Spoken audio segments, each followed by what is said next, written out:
All right, here's the story. I started doing stand-up comedy when I was 14. I'll never forget the first time I was on stage.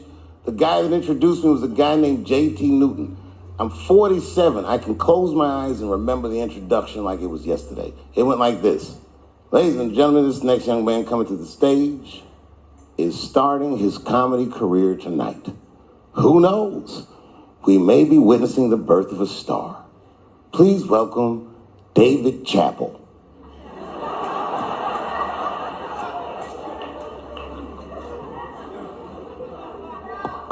From the first time that I ever held a microphone, I was sure this was it. I knew I was home. I knew I had found my thing.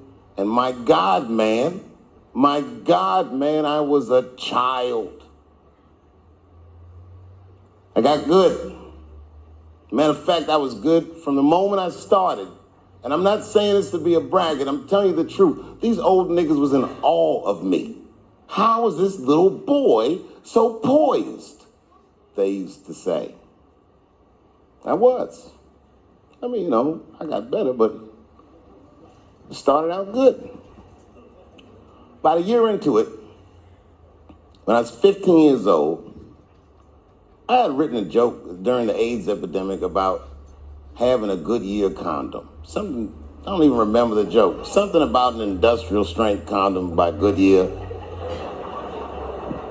I just remember all the comedians really liked that joke. And there was an older comedian. And he came to me one night after the show, after he saw the joke, and he said, listen, I got an audition at another comedy club, and I was wondering, do you mind if I do that joke? I just want to borrow it. Now, I'm a kid. I don't know any better. I'm like, borrow it? Well, I guess, sure, if it'll help your career. I let him do the joke. And then weeks later, I was waiting to go on at a comedy club, and he went on before me, and he did the joke. And after the show, I pulled him aside and I said, hey, man, I don't mind you borrowing my jokes, but you gotta give them back. He said, oh, I forgot to ask you. He goes, let me buy that joke from you for $50. And I said, man, I'd do it, but I'm just starting out. I need all the material I can get. The idea being, the more material I can accumulate, the faster I'll be able to make money for my work.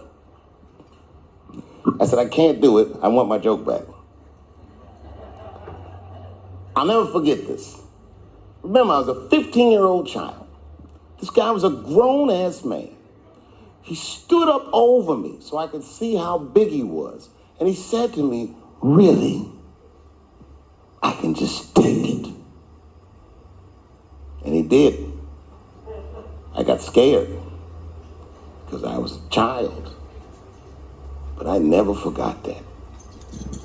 I never forgot that. I was 15 years old. I'm 47 now. I think about this guy all the time. When I look at my own kids and I see how young and innocent they are, I can't believe someone did that to me.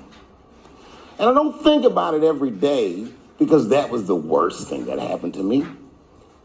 I think about it every day because that was the first time that someone ever did that to me. But in my career, it has happened many, many times since, where someone would intimidate me or scare me and take something that I believe was mine. I'll tell you another story. Now I'm 18 years old. I'm living in New York City, and I just finished my first road tour, which was a very difficult tour. I'll spare you the details. Now I'm back in New York, but my rent is paid, thank God. And I have $60 to my name. And a woman that I had met in Pittsburgh, a bad Dominican bitch,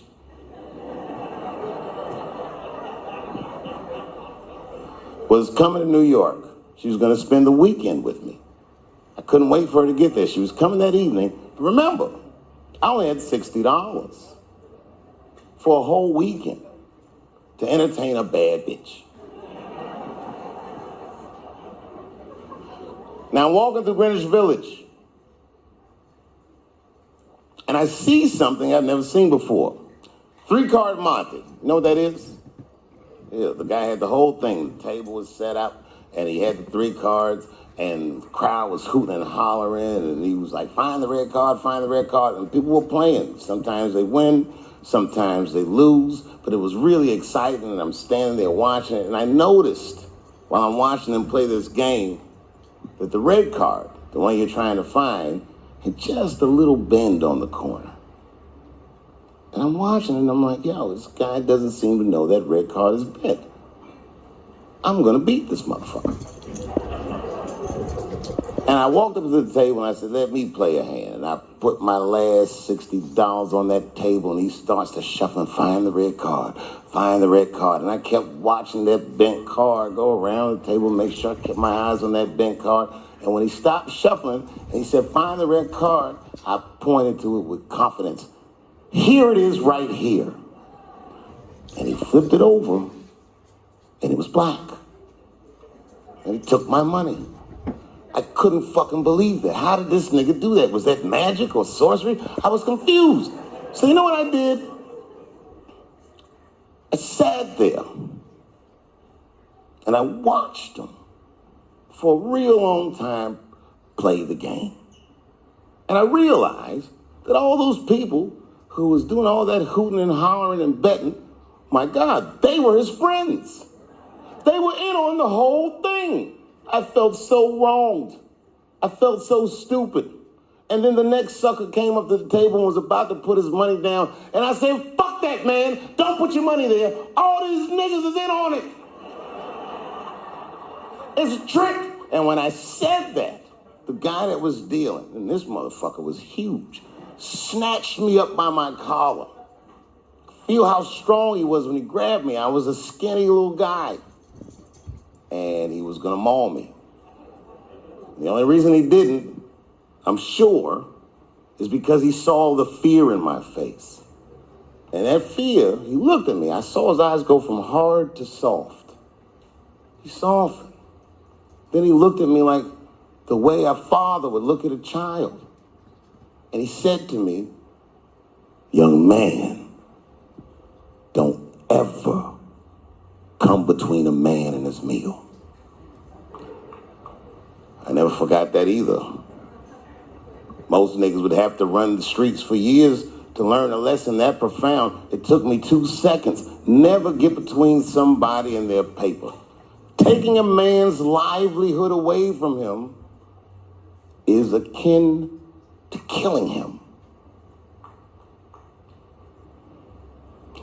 Do you know why Prince, the famous rock star that was a friend of mine, do you know why he called himself the artist when he came back? He calls himself the artist because that's what they call us in our contracts. Oh, these contracts are crazy. You should hear the terminology they say in these contracts. To use your name and likeness in perpetuity throughout the universe. Who the fuck could possibly know what that means? Nobody does. It's so complicated, in fact, that when you're a kid like me, you have to hire somebody to tell you what that means. And you sit down at a table and you do the contract game. And that's how I got with Comedy Central. I signed the contract. But I signed the contract the way that a 28-year-old expectant father that was broke signs a contract. I was desperate. I needed a way out. And it wasn't good money and it wasn't good circumstances. But what else am I going to do, I said. And all these white people sitting at that table told me, trust us, Dave, it's a good contract. And I looked around the table and they all